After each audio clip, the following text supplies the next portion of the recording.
Oh, Melody! I know that. Melody! Enjoy. I know that. I know what that starts from.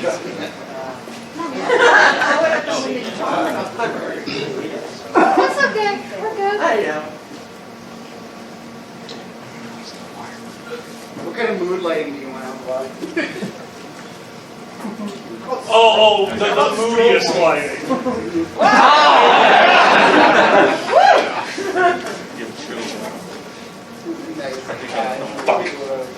No, that's usually what happens. Thank you so much, Kama. I just got out of the panel, and I totally understand, period. Thanks for taking care of all that. You're welcome. Yeah, they kicked us out of our room, as they should have.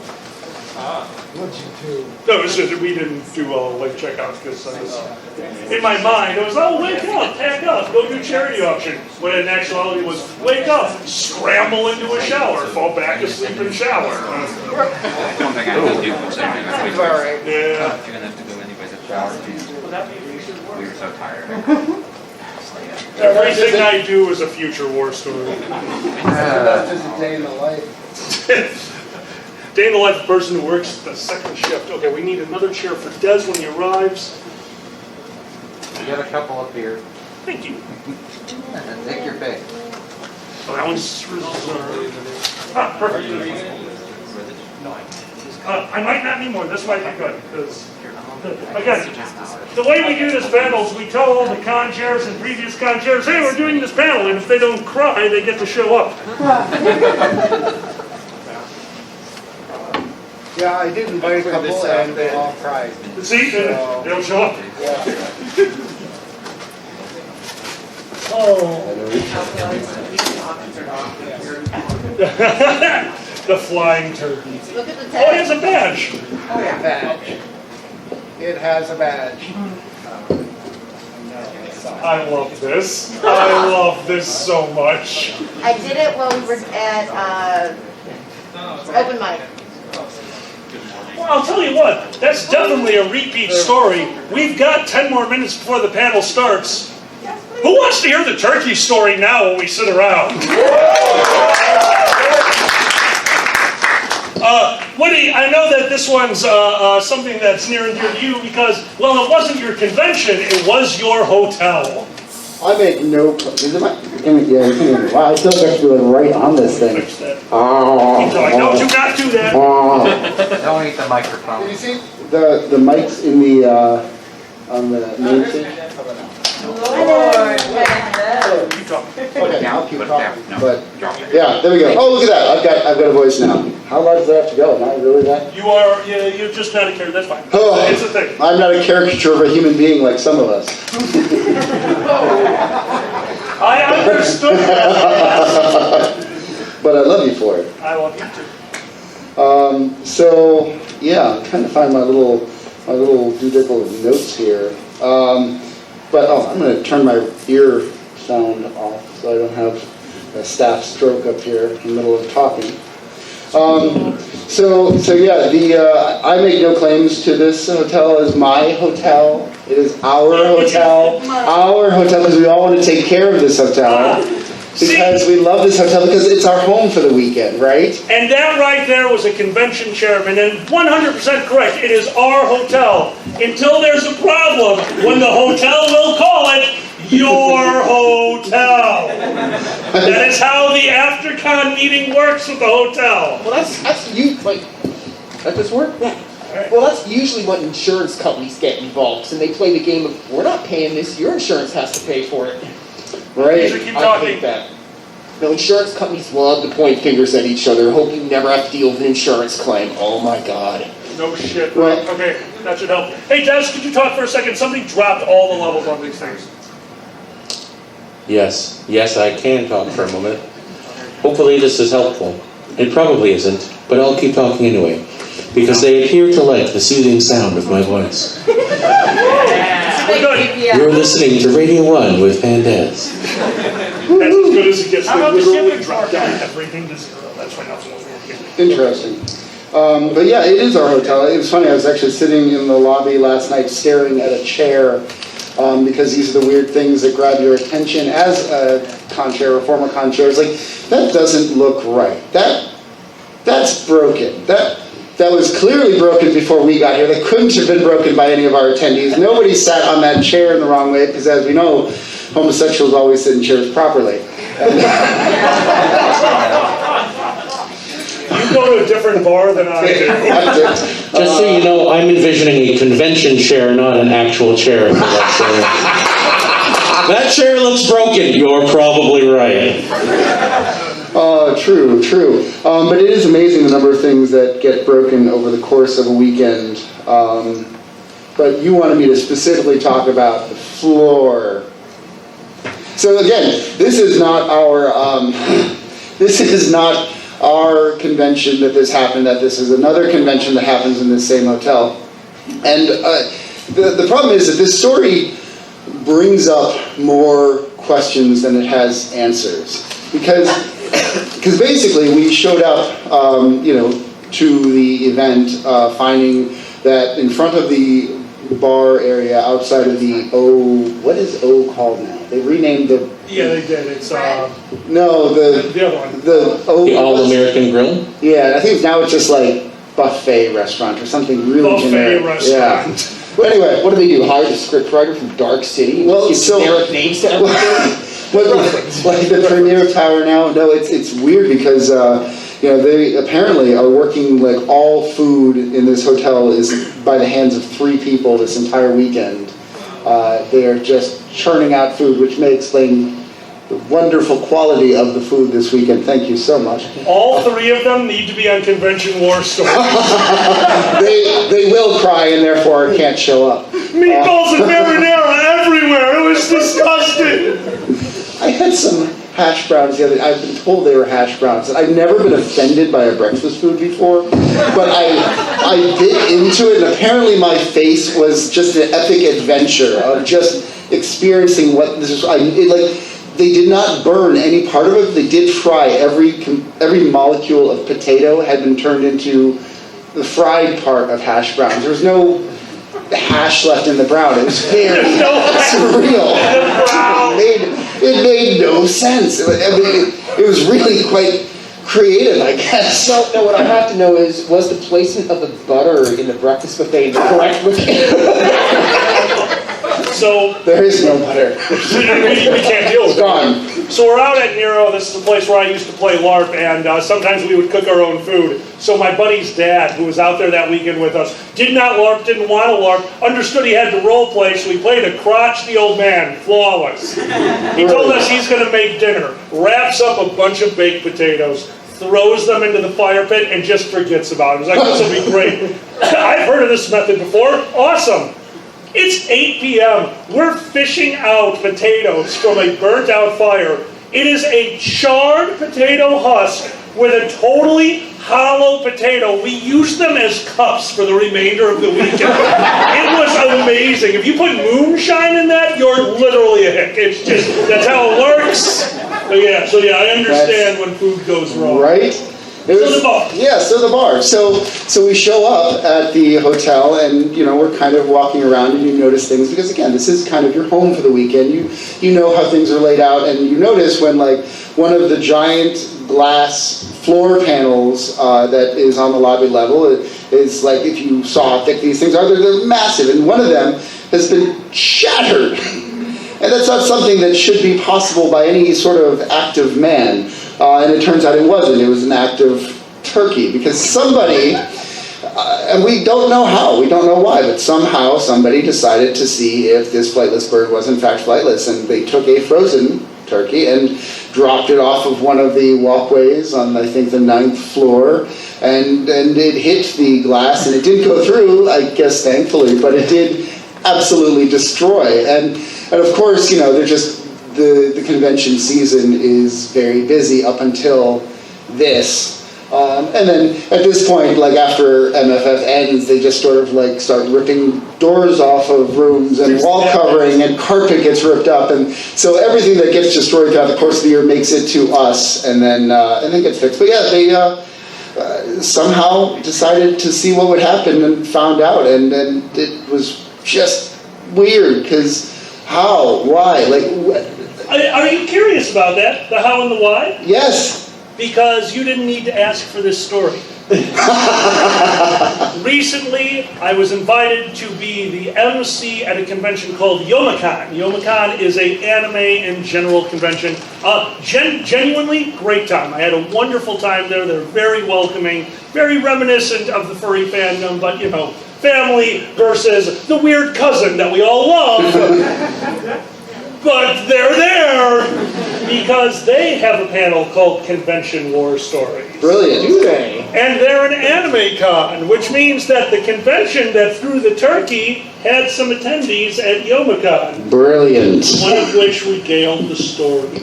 I'm sitting in the back of Convention War Stories dying as they tell the story that we have told probably 50 times with all the details. So do you guys want to hear how this happened? I want to know if the turkey bounced. I have an answer for you.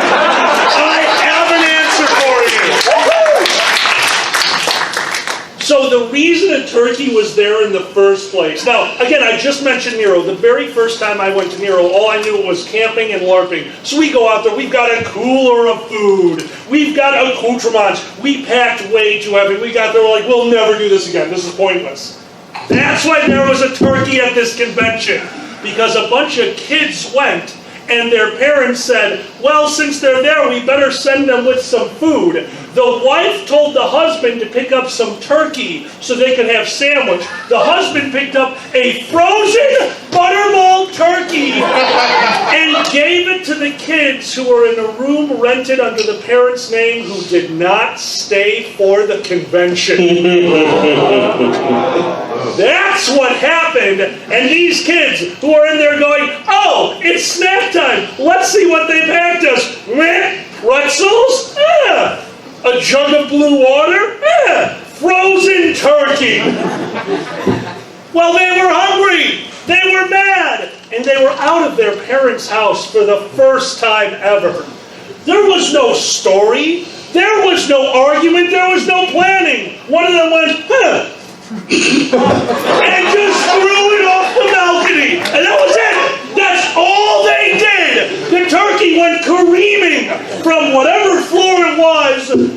I don't know if it's still there, but apparently over the bar used to be glass ceiling too for a reflection of the light. It crashed through one of those, shattering it, hit the floor, spiderwebbed it. And that to me is insane, but not as insane as the person who told this story. Because they found it out by going around the convention and hearing about it. But their location was at the bar. And they told me the greatest thing, and this is why you always tip your bartender. She said she's sitting there at the bar, and all of a sudden, crash! Bang! And she looks over, and the bartender has not moved and is pouring her Long Island. And as the thing hits the ground, without missing a beat, he just goes... doesn't react in the slightest. So not only is this obviously a horrible thing that happened, but it can't be the first time. This has definitely happened before. So did the turkey bounce or not? Will you tell me already? If it goes through a shatterproof piece of glass onto a shatterproof piece of floor, there's no inertia left. That thing hits and stays. Good dog. You know, I'm still wondering about the logic of the parent. Like, did they have a backup plan? They couldn't get a turkey where they were going to get like a canned ham? Dude.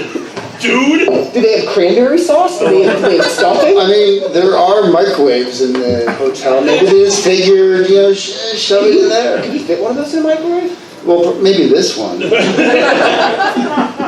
And, ladies and gentlemen, welcome to Convention War Stories! Introduce our panelists, give it up. We're going to go over what you've done because you're going to do it better, but we do know the past con chairman of MFF and made a joke earlier today that they were the current con chairman. I hope that's not true. No, okay? I'm fine. Do you need somebody? I'm fine. I have had a couple of those moments on the radio when I've been like, con chair, wait, no, I'm not the con chair. I should, I'm going to stop talking now. Give it up for Woody.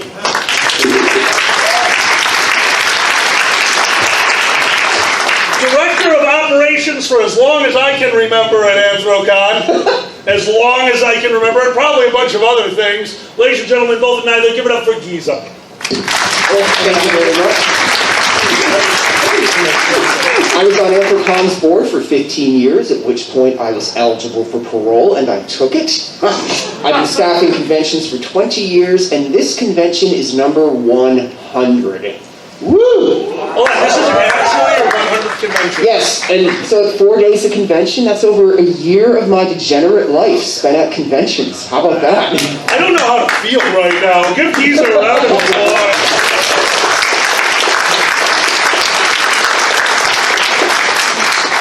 The current con-chairman of IFC, I believe con-chairman of MCFC, you were con-couch of MCFC. Honestly, just one of the hardest working people in the fandom. I cannot go through the list of what this man has done. Ladies and gentlemen, both and neither, give it up for Pandez.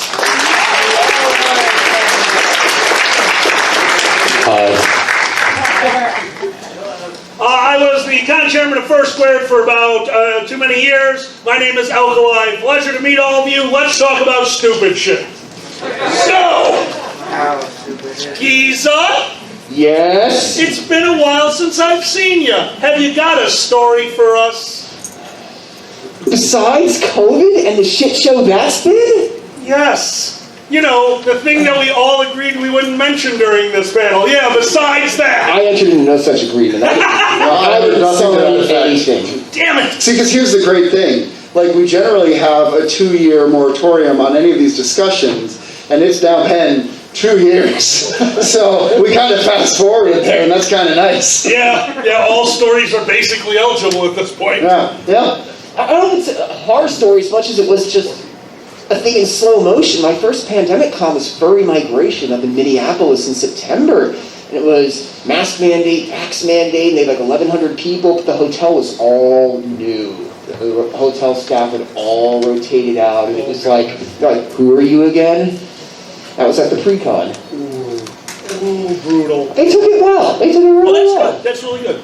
No, that con went well. That was not a horror story, by the way. We have found that definitely all of our people that we have trained so diligently over the years have all, gone elsewhere over the last few years, which is definitely interesting. It's been a learning curve for them.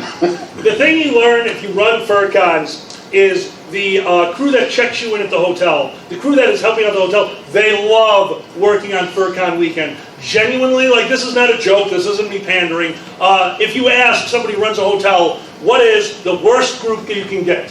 Anime, furry, they're nowhere near the top. Do you know, out of 4 hotels that I asked, 3 of them had the same answer. What is the worst group that could show up at a hotel? We're going to take 3 guesses. Frat Brothers? Not frat brothers, they're high up there.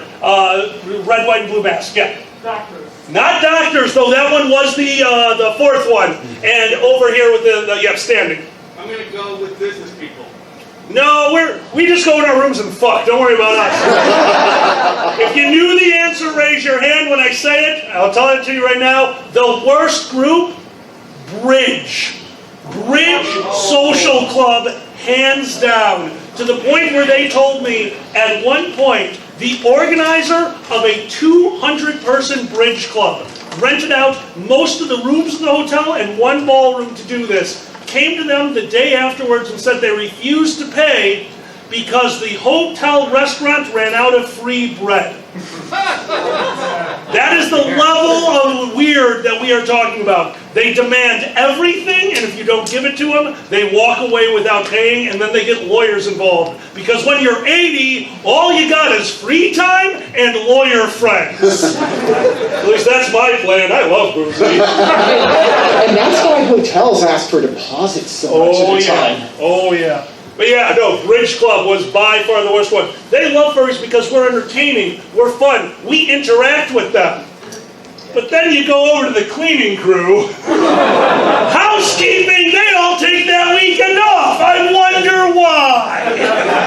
So, funny story. Oh, here we go. We actually don't have that problem because we've found that none of those other events that come to the hotel throughout the course of the year care about the housekeeping staff. So we make an extra effort on the convention side of things to bribe the crap out of them with all kinds of breakfast things and snacks and thank yous and appreciations and cash, and give them everything we possibly can to show them how much we love them. And it has gotten to be such a good relationship that we've had corporate people come out just to see how well we relate to their housekeeping staff, because otherwise it would be just the worst. Yeah. Just the worst. But no other events do this. None of the corporate events, none of them really stop to thank the cleaning people, which is, Very kind of you. And I also heard, because I talked to one of the cleaning staff, is there some tradition with donuts that you guys have? There is, and apparently dancing involved as well, where some of our executive staff, not me, thankfully, because no, we'll bring them in donuts and basically do little performances, apparently, for them to thank them profusely and deeply from the bottom of their hearts, because we do absolutely love what they do. And they do make a lot of concessions for us, like, they shift their entire schedules. Normally housekeeping starts at like 6 a.m. But for There's a 6 a.m. now? Yeah. Holy shit. I'm sure you've seen it a couple times and you stay up really late, but We don't talk about those nights. but for MFF, we worked into our contract that they actually start several hours later, so there's no chance of housekeeping knocking on your door at those hours, because, dear God. So yes, we ask a lot of them, and so we found that if you bribe them profusely, very few other events actually take care of them in that way. That's really nice. Yeah. I'm glad you guys figured that out. Yes, Well done. us too. You mentioned donuts, and we've been doing that at Anthrocon for many years. This whole dancing thing, what? Yeah, I mean, really, if you just prostrate yourself in front and just... From what I understand, the very first year that they brought the donuts down, it was brought down by 3 fursuiters, all of them board members, and that's when they saw not the liaison, not the person you guys talked to, the person that dealt with the contract, the highest up at the hotel, and they just waltzed with them for 10 minutes. So I got to assume, if I'm a cleaning lady and my boss is getting waltzed around by Tingles the fuck dog, yeah, I'm going to have a great day too. So... Well, because those cleaning ladies have seen those rooms and know. Yeah. So we get I'm assuming it's the same to you. After every convention, the hotel gives you a list of grievances, things that happened over the weekend, like, hey, you need to know about this. It wasn't big enough for us to tell you during the event, but here. And not going to name the convention, but on one of them that I saw, there was a complaint from the cleaning staff that they had to go through a labyrinth of dicks to get into the bathroom. What had happened was there were suction cup dicks all over the walls, to the point where they had to, like, Indiana Jones and do like an army crawl to get into the room. It was just the Guardian, like a guard dong. It was a guard dong for the room, and that ended up, and I had to ask, like, oh my God, they didn't clean that room, did they? And I have no doubt it was spotless, buddy. I believe it was the liaison, looked me dead in the eye and goes, I think she cleaned the dicks. They sparkle now. They do. Could you imagine leaving your room, coming back? It's like, oh my God, lemon pledge? I just imagine, like, you walk into the room, you walk into the room, and the HVAC's on, and, like, the dicks are swaying in the This is my island in the sun. This is my island. Nature is healing. The phalluses have returned. Just a forest of dicks everywhere. Oh my What God. was the rating for this panel again? 'Cause it's pretty early in the afternoon. Everyone cool? PG-13. Is there anyone in here on... We broke that at least one effort ago. Are you kidding? So if anyone was at Newsline yesterday, this is a convention war story. I'm going to go off the 2-year thing. Yesterday we had an opening act that did a spoken word poem that they had written themselves, and it was amazing. And as I walk in, I get a reminder from my friend, hey, don't forget, this panel is PG-13. And I knew the poem coming, like, I'm going to pretend I didn't hear that till after the poem, because I will not take that away from him. And then I forgot how dirty the end of that poem gets, and I'm like, I am going to get into so much trouble, but luckily MFF will never find out about it.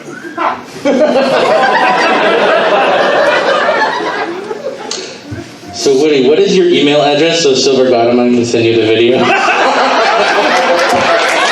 It's a really good poem. Really? It's a really good poem. I believe Woody's email address is legal at Furfest. Pandez, Yes, good sir. tell us a story. Tell us a story. Let's see. I mean, I really don't have. Luckily, I haven't had any like new ones recently. So, how about one from like literally a decade ago? Yes. All right. Has anyone in here? Let's just double check. Not heard the story of Hypothermia Kitty? One person. So. No, we got people. Oh, we do have people? Okay. We've got. So Hypothermia Kitty is a story from Indy FurCon, back at our first hotel, actually, which is now a parking lot. It's literally 10 years ago. We had a fursuiter who was not wearing a fur suit. It was like an all like lycra spandex kind of a suit, very form-fitting and everything. And they had danced up a storm in the dance, and they decided, okay, I'm going to take a quick walk outside to cool off because it's late in the evening. Well, this is Indiana in August, so normally it's like 100 degrees during the day. But a storm had gone through that day, dropped a whole bunch of rain. The cold front had moved in behind it. It is damp everywhere. They took a couple of missteps and kind of fell a little bit and got their suit wet. And dropped their temperature so quickly they went into hypothermic shock. Now someone was with them and brought them in and they got taken care of and they were fine. Like it was in like a couple of minutes they were fine. But we had to call an ambulance out just to check them to make sure. And in the log the next morning, in August, there's a log, hypothermia event at the dance. How did somebody have hypothermic shock in Indiana in August? Well, that's how. So if you're going to wear a lycra suit, please don't go where it rained and get wet and freeze yourself. That's really good advice. I kind of wonder what the EMT said, because service personnel or emergency responders and furries, I had a friend hosting a house party once, a furry house party, and the cops got called. It's like someone might have got... Thank you. A friend of mine was hosting a furry house party once, and the cops got called. Someone might have gotten arrested in connection with this party. And a friend of mine, the one owner of the house, opens the door, and he's wearing his fursuit minus the head. And the cops are like, "What kind of party is this?" And he looks him dead in the eye, and he says, "A normal one." All things relative. So I'm in my hotel room. My friends are there. I've had a bit to drink. I know, shocking. Calm down. And my friend said, you've never experienced this before. You should really try it. I think you'll find it very relaxing. So, using a lot of very complicated knots, they made me a harness that restrained my arms. And it was very fun. That was it. Nothing. I was actually still wearing almost what I'm wearing now, just a bunch of ropes over me. And my friends, my brilliant, wonderful friends, when the hotel showed up at the door with an emergency, instead of telling them to wait, coming and getting me, seeing my predicament and taking care of it, they brought the hotel liaison into the room where they found me tied up and smiling. And I love her, she was amazing. Look at me and goes, "We are both in predicaments right now, and one of us needs to solve it." I looked and said, "Can I solve it in my current predicament?" She said, "Not well." We apparently had a chase through the hotel. There was a gentleman who was caught using something other than marijuana. That's all you need to know. That is not acceptable. So it started off apparently in the lobby. The person must have heard that they saw, so they took off. And then apparently it was an hour of radio calls of people having spotted the Sasquatch.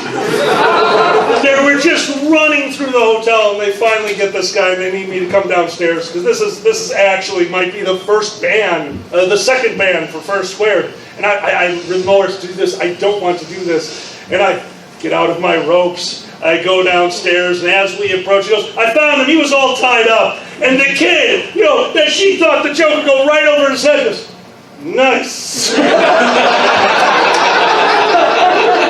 He knew.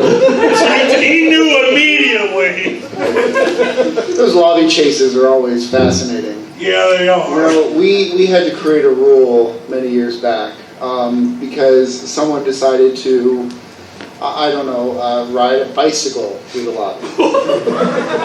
I'm sure there was a logic to it, and I don't understand what the logic was, but, okay, no, don't, no. So we had to create a rule about it, about not having bicycles in the lobby, in public space, in convention space, at the just don't bring your bicycle inside. I don't know. So, of course, that meant that the next year they returned with a unicycle because it wasn't a bicycle. So therefore, the rules didn't cover it. That's challenge mode, because a normal person would have had a tricycle instead. Right. But no, unicycle. Yeah. So then, of course, we then had to clarify it again. No riding. Something to do with like vehicles, wheels, like inside, except for wheelchairs and whatnot. So of course, they returned the following year with roller skates. Because, it's good. Rules lawyers are sometimes the banes of our existences. And this evolved over years, and what we finally learned from it is that, we were the stupid ones, of course, because we were trying to create a rule that addressed a very specific thing. And often rules need to address the intent of, what it is that they're getting around and why it's concerning. So we've severely rewritten our code of conduct so that every single paragraph in there is talking about, what is banned and kind of like the overall why of it. And all those rules have, a reason behind them, and they're not always understood, but they're really well thought out. Like, my favorite is the leashes. Like, we've got a rule against, you can have a leash if you want a leash, just nobody else can hold your leash. And that's a very weird rule, but it's a safety rule. Because, if you're holding your own leash, you're holding your own leash. You've got it. You're aware of where it is at all times, hopefully. And if something happens, there's no chance of it snagging on a fire escape stairwell as you're running down the stairs, or in an elevator or something. It is. Or clotheslining your friends and or enemies. While getting you suspiciously into breath play.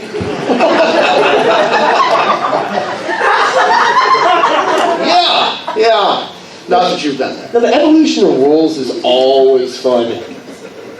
Yeah. We had in the early days of AmeriCon, late 90s, we had rules just that, don't bring guns. So we had someone, I think, brought a Bowie knife or something. And they weren't threatening people, they just had this knife, and we had to say, please, we put that in your car. And the rules didn't say you couldn't do that. Well, we're putting in the rules, no knives in excess of whatever the legal limit is in Pennsylvania. I think it's 3 or 4 inches. So the next year, this person brought a bazooka. Because we didn't say bazooka in the rules. So now the rules just say no weapons.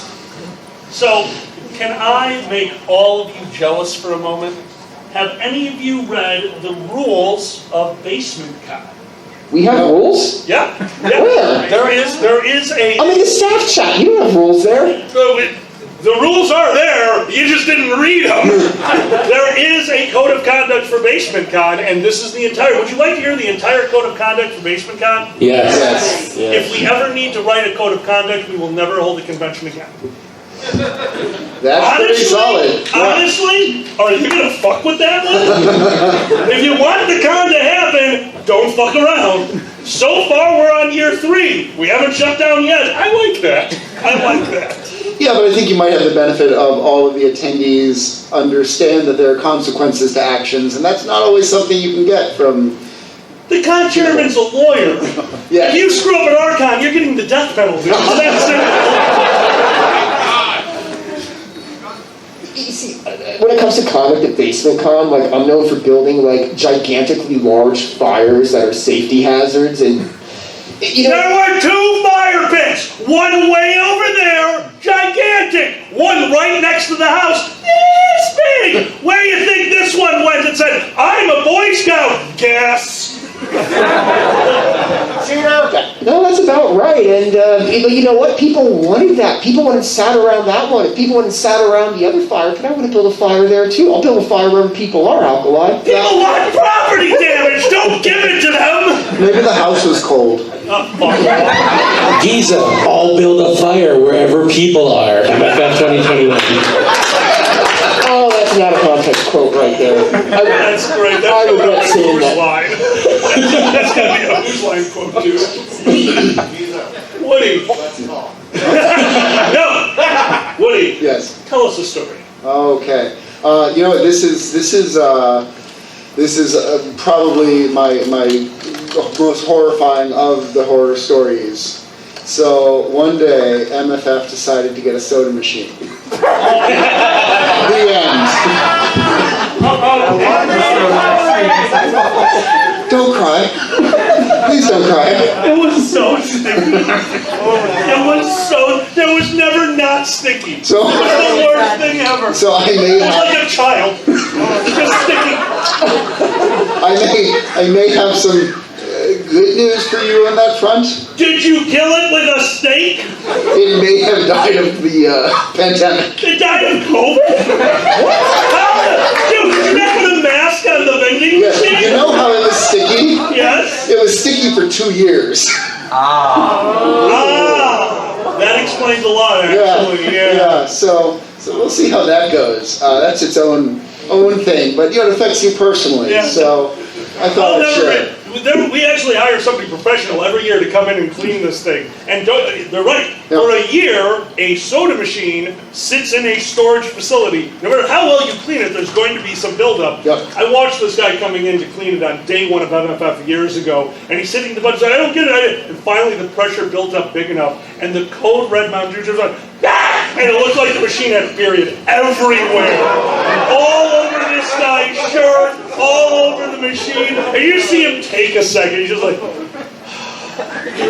looks over at me, how long has this been in storage? I go, a year. He goes, dude. Yeah. Well, they clean it after and they clean it before. The problem is there's no real process in place for something that sits there for an entire year. Yes. Like their normal cleaning process just don't cover something that, deals with that. Oh, he took it apart. I learned a lot about the internal process of a vending machine. Do you guys know how a soda machine works? Magic. It's magic and sticky, and that thing sucks. Yeah, there have been many issues with that thing over the years, and it is beloved, no question. Oh, obviously. But only by not staff. May I ask you a question? Yes. Where is this item now? So it is still living in the storage locker. Woody, We haven't figured out. Woody, Yes. have you ever seen Office Space? Would you like to make a promo video for MFF 2022 with me? Interesting. Yes, because I don't think there's really anything else we can do with it at this point. It's kind of stuck in place. So if we can rock it free, If get we it in the can middle of rock River it Road. I'll be honest with you, it may have lapsed, but I had a pyrotechnics license.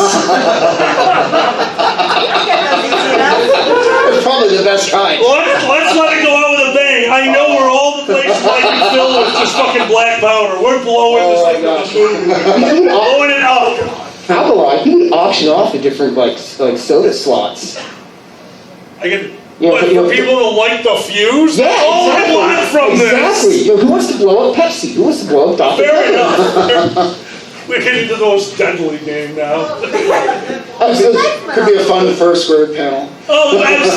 Thank you so much. So you were talking about wheeled things in the lobby, Woody. Yeah. And I'm going to classify this as a near horror story because this happened yesterday and I didn't find a body, so I'm going to assume everyone survived. Yeah. So yesterday afternoon, I'm walking back from the convention center on the internal walkway, and there's like an incline at one point where it gets really wide, and you're going downhill, and you're coming back to the hotel. About 10 feet down that, and behind me, I hear this kind of like higher pitched whining sound, and I hear this, "Please get out of the way! I have no brakes!" coming from behind me, and it was someone in a wheelchair. And she's like, "Yeah, I don't have any brakes," and they didn't sound particularly distressed. It was more like a get out, you're going to get run over kind of vibe. And I'm watching them, and again, they didn't seem alarmed. Just like, excuse me, I can't stop. And so they're just freewheeling down this incline. And I realized that they've done this before.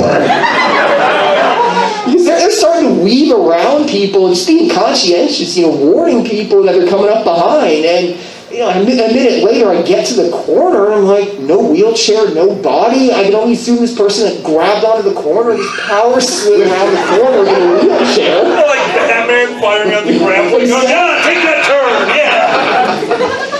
If you do it enough times, I'm sure they're fine. I can only assume they survived, because I didn't see any signs of an accident. I'm a little worried, but it's not my con. Yeah. You 100% learn how to do stuff like that. I used to be a caddy. And the last thing we did every night was we had to put away all of the golf carts. And what we would do is you take the hose that you used to hose down the golf carts and you hose down the blacktop. And as you learned as a caddy, you could find out that you could drive the opposite way of the line, slam on the brakes, and do just like a video game, slide it into line. Which is really fun for us who knew what we were doing. But every once in a while, we'd get a new caddy and we just hear things slamming into the side of the barn. We were standing in there one day and we got this kid, Joel. He's brand new. We had him cleaning the free range. The free range didn't use a golf cart. The free range used a gas-powered golf cart. Twice as powerful as anything else we're driving. So we're sitting in here, we're plugging in the carts, and all of a sudden, bam! And all the dust from this thing starts to settle. There's a crack in the wall with a little bit of the halogen light coming in. Like, what the hell? We go outside just in time to see this kid. I'll never forget his name because it was his first day. Literally running to his car, knowing he's in trouble, figuring it's my first day. I'm just going to leave. Done. Gets in his car, drives away as we're dying. It's like, we've done this before. It happens. No, goes away, flipping us off as we go. All right. Fair enough, baby. I just have this image of him being like the Kool-Aid man coming through the wall in the golf cart. Right? But the Kool-Aid man doesn't give you the fingers, so I'm trying to reconcile that. All I wanted was for him to take his car into the street and try to do the same maneuver again and hit the other side of the bar. And just like, now it's symmetrical. Fine. It's not a war story. It's just an interesting story that happened yesterday. So I think it doesn't have to deal with the 2-year wait. But we got a fascinating problem where somebody in a wheelchair got a flat tire yesterday, and like there's this massive staff outreach of like, how do we fix this? Like we don't really have air pumps. This isn't something we've really considered before. And then the best staff solution comes through of like, well, can anybody stop by the inflatables panel?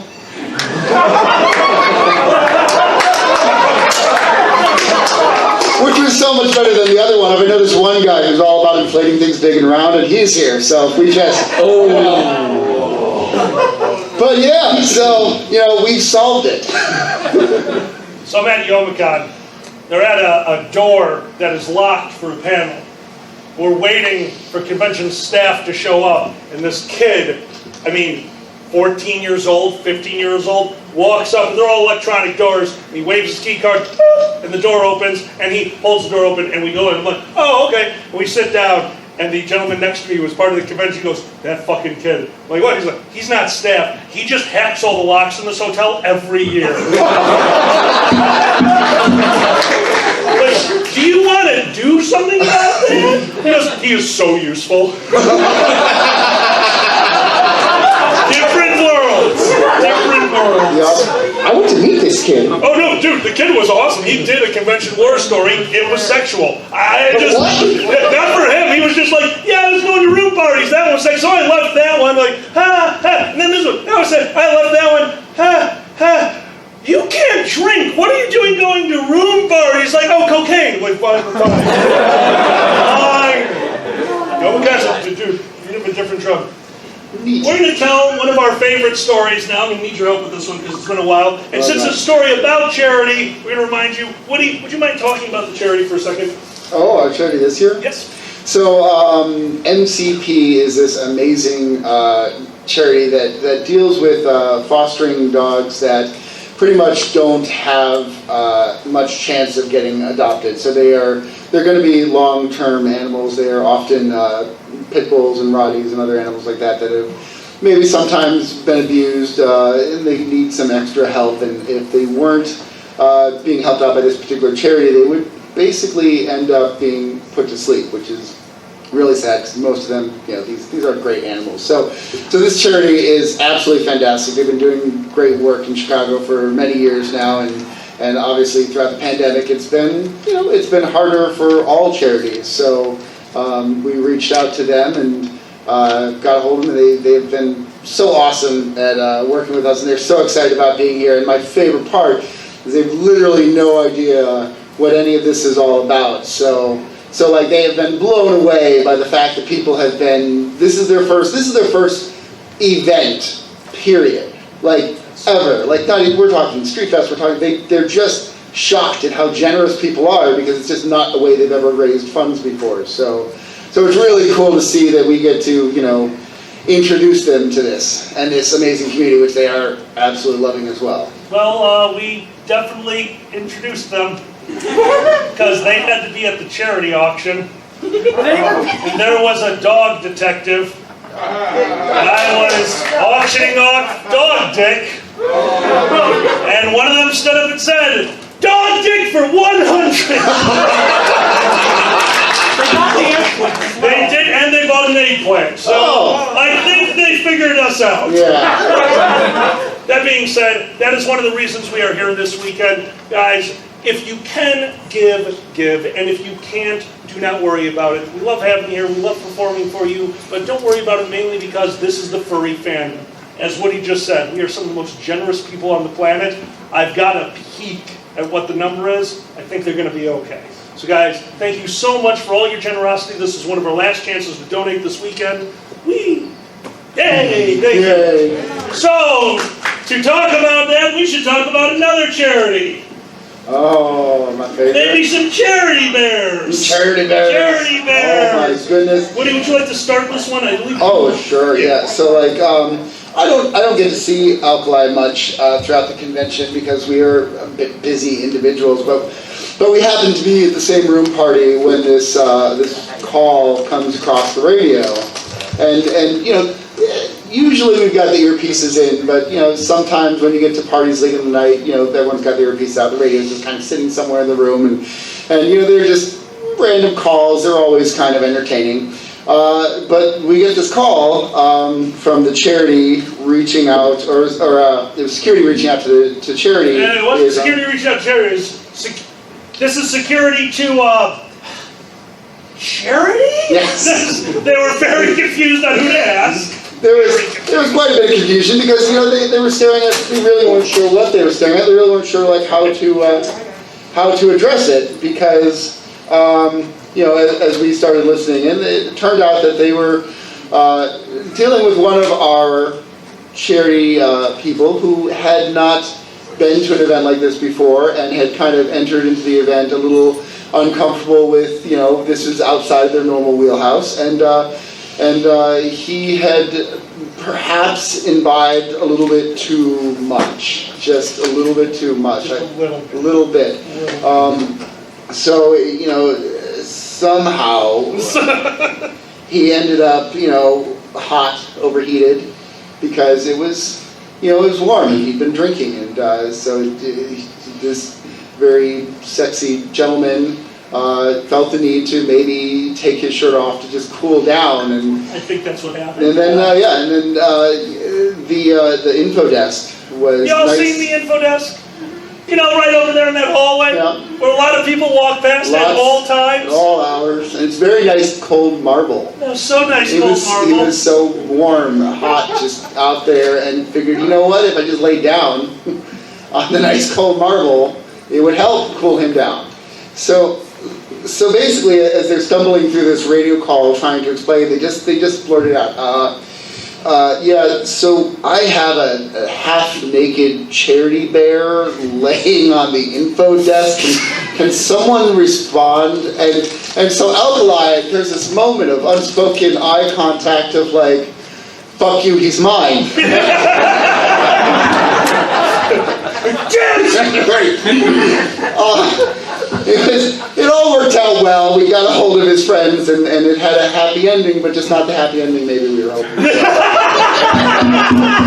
God damn it, Woody.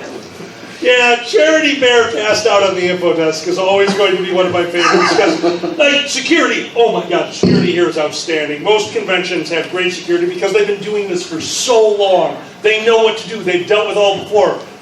There's a member of the charity, half naked, passed out on the info desk. Who the hell do we tell? Woody! Let's tell Woody! That'll deal with it, so he's getting into leather gear. Right, yeah. I got this! Click, click, click, click. There's a lot of bells. This is unrelated to, of course, that, but, you know, in hindsight, good timing. But yeah, no, that was great. They were an amazing charity, absolutely amazing. They were super fun. Well, they are still an amazing charity. Yeah, they show up. They actually enjoyed this so much that I've seen them here almost every year since. Yep. Some of them now come to the convention because they've now been sucked in. Yeah, these happen. These things happen. More than once. Des? Yes? Do you have a story for us? Why don't I tell a story that we heard at IFC from our friend Fur?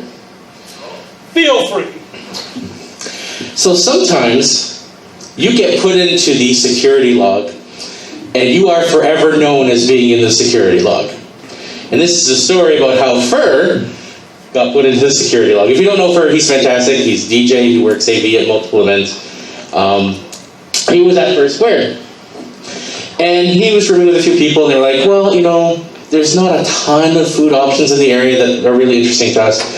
Here's an idea. They had one of these little, pizza heater things. It's kind of like a record player, but it just, slowly the pizza rotates and it heats it up.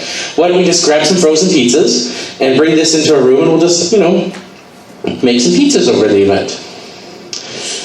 Well, the second day of the convention, they had gone out and came back, and there was a note, get rid of the pizza oven, sign the door side. Which is the security of Fur Square. And I went, oh, oops, I guess we shouldn't be doing this. Well, apparently, it got entered into the log as Room 201, shut down an illegal pizzeria operation. They thought that they were literally cooking pizzas in Room 201. He was like, who ran an illegal pizzeria at my convention?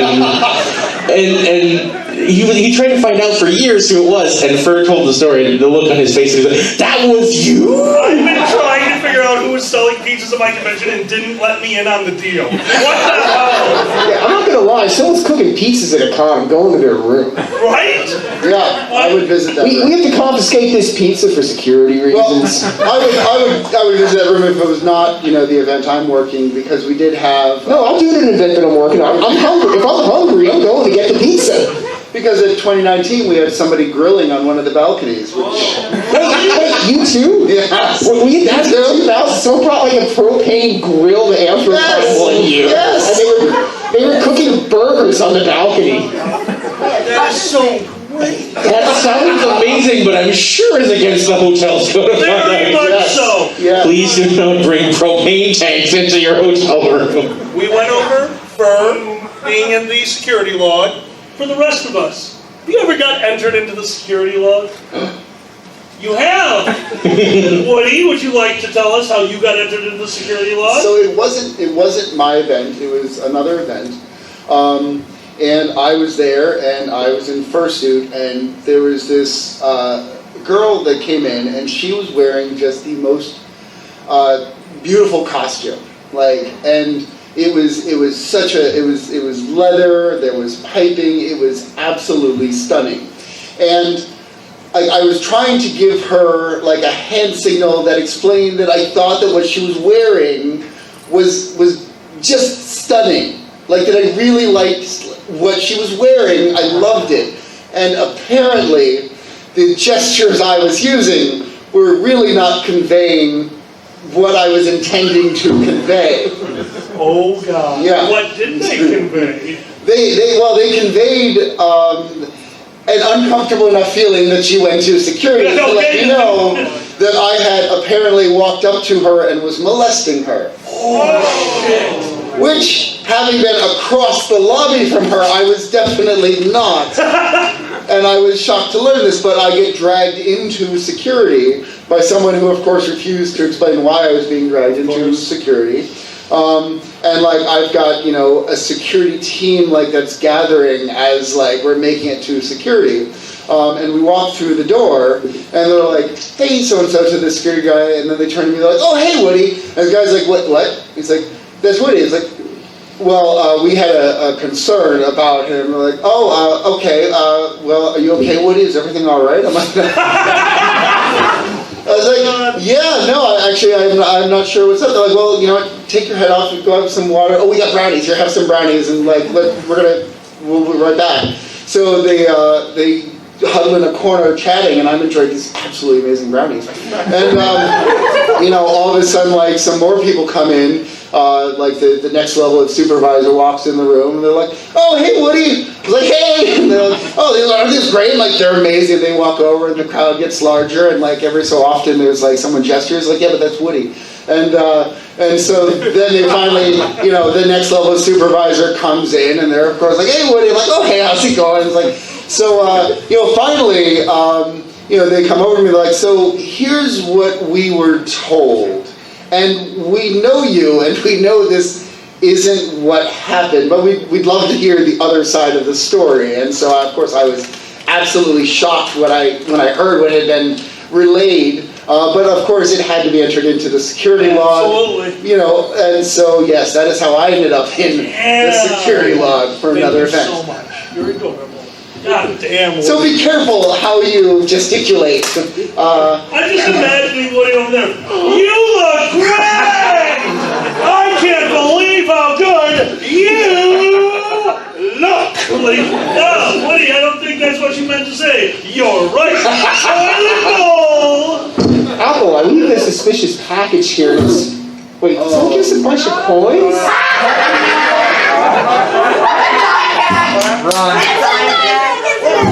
What in God's name is in there? It better be a brick of gold.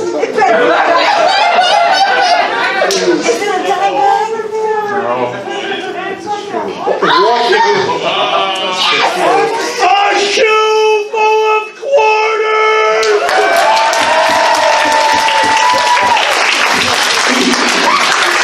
Hold on. Where's the other shoe? That's the problem, my friend. So far, we have had a boot full of nickels, a dime bag. You're telling me this is part of a running theme? This is part of a running.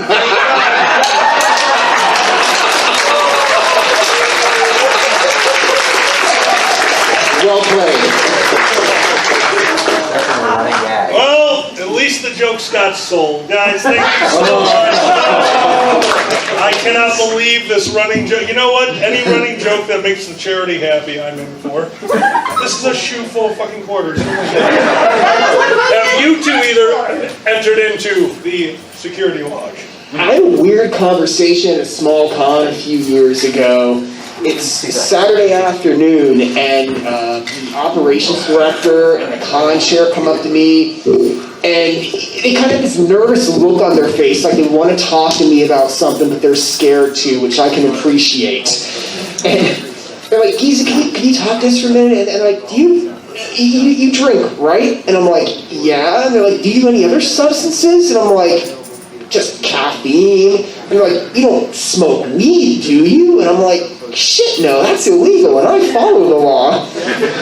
And they explained to me that they got a report that someone matching my description at 8 a.m. was walking around smelling strongly of weed. And I'm like, I'm not even conscious at 8 a.m. at most cons. And we continue this conversation, and the best thing I can come up with is that there's another white mage going to cons who's apparently a gigantic pothead, and they get up really early in the morning to smoke up. It's the best explanation I can come up with. Oh, really? They've been up Potheads. all night. You leave me alone. How many quarters are you up to, Alkali? I'm up to 2 stacks. I don't know, what's the rate of exchange for quarter sneaker anyway? At least over $100. I put in like 70 at first, 60 second with about like 20 Jeez. And I'm done counting. So we're gonna get a report. We're gonna read on Twitter or something that like a tall, angry guy was apprehended at a video arcade with a sneaker full of quarters. He just kept putting quarters into Street Fighter 2, getting angrier and angrier. I want to be at the lawsuit when I throw this through a window somewhere. A shoe full of quarters, yes, Your Honor, a shoe full of... Why? So there's this running gag. Nicholas. You were the boot full of nickels guy? Says, have you ever been in security logs? I have not, but I know someone on one of my board of directors who once got put into the security log. What do you got? Would you like me to tell that story, Alkali? Sure. What do you got? Are you the member of... You used to be my head of finance. Would you like me to tell that story, Alkali? Yeah, that one's fine. This was at IFC a couple of years ago, and it's around, I want to say 10 o'clock at night, it's kind of late, and we had the local police came in, and we're just kind of walking around just to keep an eye on things, and at one point they came to the security office and went, we have a situation in your lobby. Oh, what's the matter? Well, it appears that there is somebody there, and they are panhandling in front of all of your individuals. Oh, that's not good. We don't want that here. You know, we need to make sure that that's not happening. So, what does this person look like? Well, they are tall, and they're wearing a top hat. Stop right there. That's our head of finance. Let's go talk to our head of finance. So security, the police, and a couple board members walk up to where he is literally just sitting around regaling people with a story with the top hat out as usual. And he sees the cop coming up and he's like, telling the story.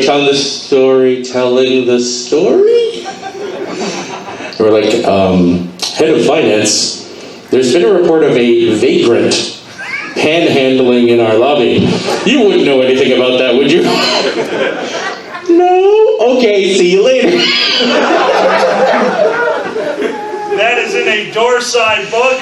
They remind me of it every time because it is right next to my favorite.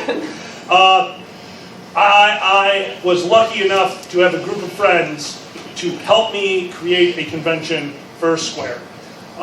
It is probably one of the most proud. It's one of the things I'm most proud of in my life. I got to start a convention with my friends from scratch. It was awe-inspiring to be able to actually succeed at doing that. And on the Saturday night of that convention, we're done, we're overwhelmed, it worked, we know that we're going to be okay, we know we're going to have next year, and it's time to party. And we have our room party. And now we're going to switch over to the story from the Doorside's perspective. Doorside got multiple reports coming from the 6th floor about a party getting out of hand. The head of the Doorside looked at the room number and went, holy shit, that's Alkali's room. They shut down the security office. They went to the rooms with every security member at that convention, and if they were awake, told them to put on their hats.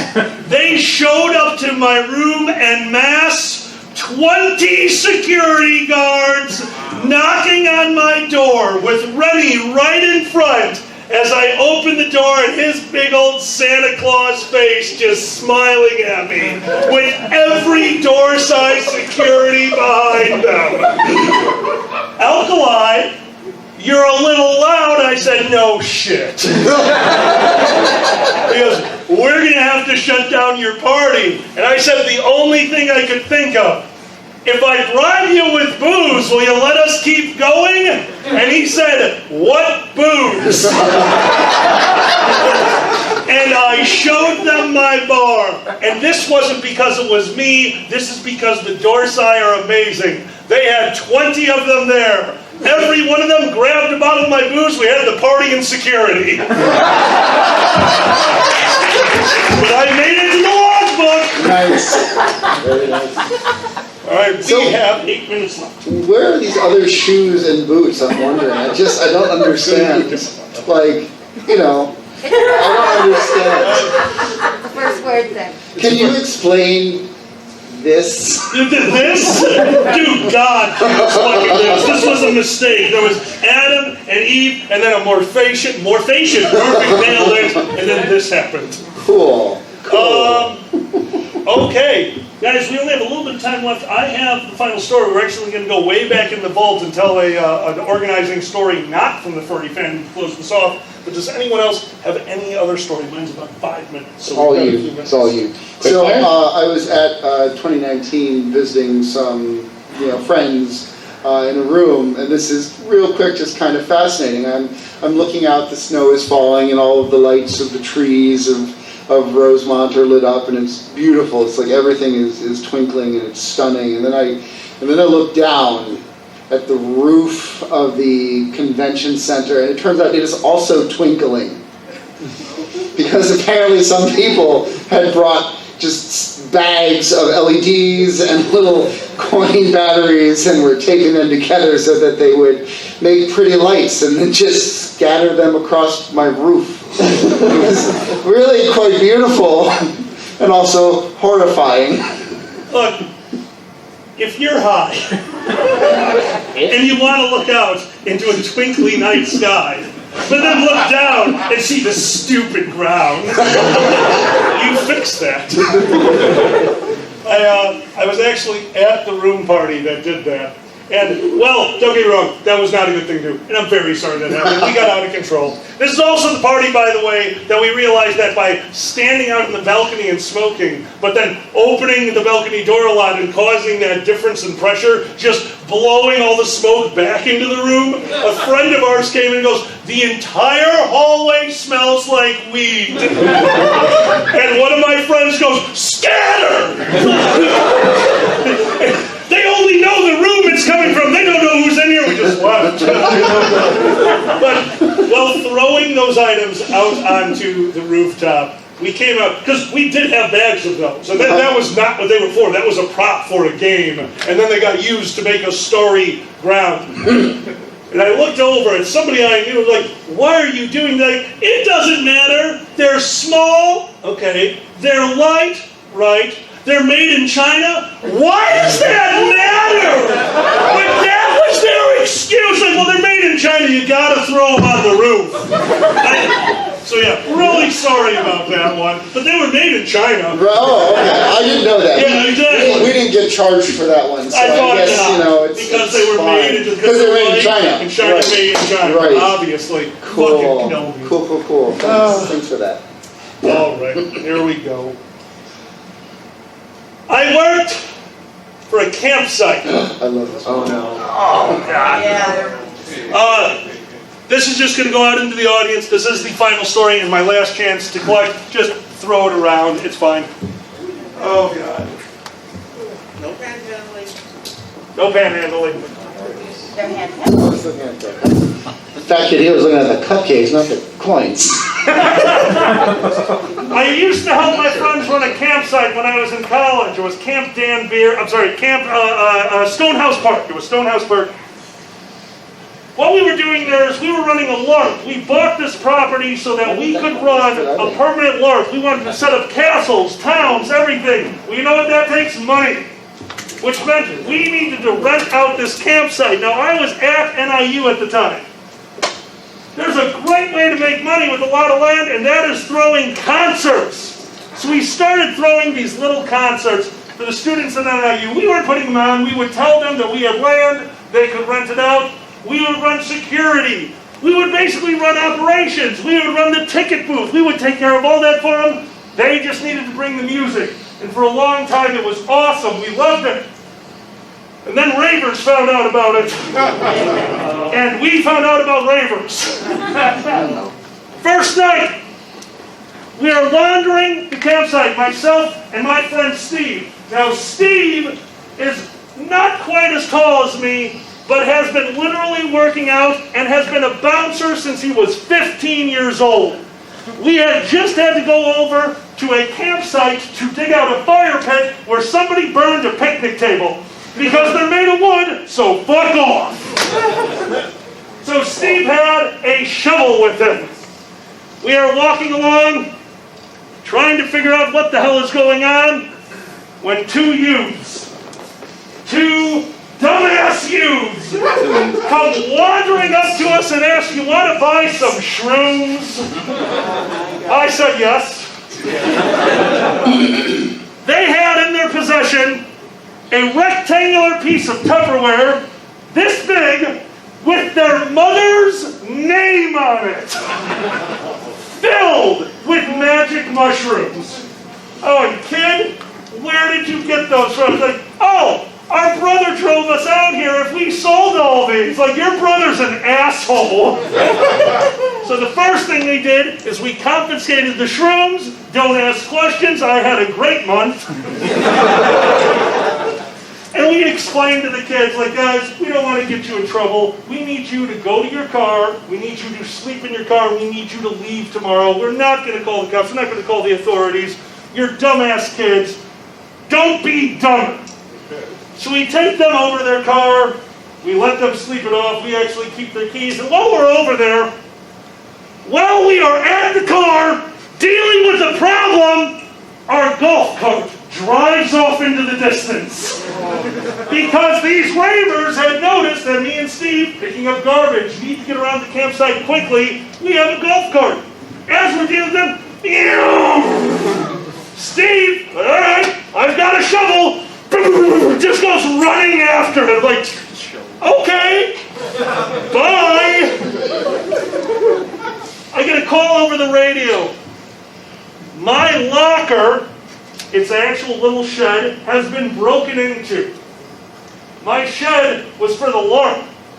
This shed had all my extra equipment in it. Costumes, fake swords, and about $500 worth of high explosives. I used to have a pyrotechnics degree. License. We did an event every Halloween that had aerial explosions.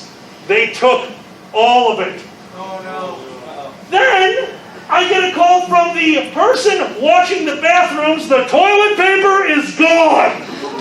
Industrial rolls of toilet paper have gone missing. And in the background, I see a car drive by and Steve chasing after him. We finally meet back so late at night. We're back in our cabin. Steve comes walking in, it's like, "They've got it for now. We'll get it tomorrow. It's no big deal." We're finally done for the night. The campsite is quiet. I definitely didn't do a handful of mushrooms. And as we're sitting there, relaxing, pining for a normal life, the light explodes. Inside my locker was high explosives and a yellow fuse. Who knows the difference between a quick burning fuse and a slow burning fuse? The two fuckers who blew up my lake learned the difference. A green fuse is a normal fuse. This isn't always true. You do need to read the label, so don't just take this as law. A green fuse will burn at a set rate.